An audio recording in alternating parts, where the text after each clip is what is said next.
ಆಡಳಿತ ಲೋಪಗಳಿಂದ ಮುಕ್ಕಾಗಿರುವ ರಾಜ್ಯ ಕನ್ನಡ ಸಾಹಿತ್ಯ ಪರಿಷತ್ನ ಘನತೆಯಿಂದ ಮರುಸ್ಥಾಪಿಸಿ ಅದರ ಪರಂಪರೆ ಇತಿಹಾಸವನ್ನು ಪುನರುಜ್ಜೀವನಗೊಳಿಸುವ ಚಿಂತನೆ ತಮ್ಮದಾಗಿದೆ ಎಂದು ಹಿರಿಯ ಸಾಹಿತಿ ಹಾಗೂ ಮುಂದಿನ ಕಸಾಪ ಚುನಾವಣಾ ಅಭ್ಯರ್ಥಿಯಾಗಿಯೂ ಗುರುತಿಸಿಕೊಂಡಿರುವ ಜಾಣಗೆರೆ ವೆಂಕಟರಾಮಯ್ಯ ಅವರು ತಿಳಿಸಿದ್ದಾರೆ.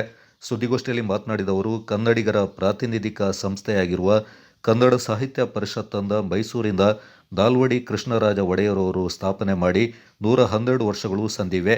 ಇಂತಹ ಸಂಸ್ಥೆಯ ಘನತೆ ಗೌರವಗಳಿಗೆ ಕಳೆದೆರಡು ಅವಧಿಗಳಲ್ಲಿನ ದುರಾಡಳಿತ, ಭ್ರಷ್ಟತೆಗಳಿಂದ ಕುಂದುಂಟಾಗಿದೆ ಎಂದು ಅತೀವ ಬೇಸರ ವ್ಯಕ್ತಪಡಿಸಿದರು. ಪ್ರತಿ ಕುಟುಂಬಕ್ಕೊಂದು ಸದಸ್ಯತ್ವವಾಗಬೇಕು. ಕನ್ನಡ ಸಾಹಿತ್ಯ ಪರಿಷತ್ ಪ್ರಸ್ತುತ 4.50 ಲಕ್ಷ ಸದಸ್ಯತ್ವವನ್ನು ಹೊಂದಿದೆ. ರಾಜ್ಯದ ಕನ್ನಡಿಗರ ಸಂಖ್ಯೆಗೆ ಹೋಲಿಸಿದಲ್ಲಿ ಸದಸ್ಯತ್ವ ಅತ್ಯಂತ ಸಣ್ಣ ಪ್ರಮಾಣದ್ದು. ಈ ಹಿನ್ನೆಲೆಯಲ್ಲಿ ಕನ್ನಡ ನಾಡಿನ ಕನ್ನಡಿಗರ ಪ್ರತಿ ಕುಟುಂಬದಿಂದ ಸದಸ್ಯತ್ವ ಪಡೆದುಕೊಳ್ಳುವಂತಾಗಬೇಕು ಮತ್ತು ಆ ಮೂಲಕ ನಿಜ ಅರ್ಥದಲ್ಲಿ ಕಸಾಪ ಕನ್ನಡಿಗರ ಸಂಸ್ಥೆಯಾಗಿ ರೂಪು ತಳೆಯಬೇಕೆನ್ನುವ ಆಶಯ ತಮ್ಮದೆಂದು ದೃಢವಾಗಿ ಹೇಳಿದರು. ಪ್ರಸ್ತುತ ಕನ್ನಡ ಸಾಹಿತ್ಯ ಪರಿಷತ್ ಆಡಳಿತಾಧಿಕಾರಿಗಳ ಕೈಯಲ್ಲಿದೆಯಾದರೆ ರಾಜ್ಯದ ಎಲ್ಲ ಜಿಲ್ಲೆಗಳ ಕಸಾಪ ಆಡಳಿತದ ಅಧಿಕಾರದ ಅವಧಿ ಪ್ರಸಕ್ತ ಸಾಲಿನ ನವೆಂಬರ್ 21ರಂದು ಕೊನೆಗೊಳ್ಳಲಿದೆ.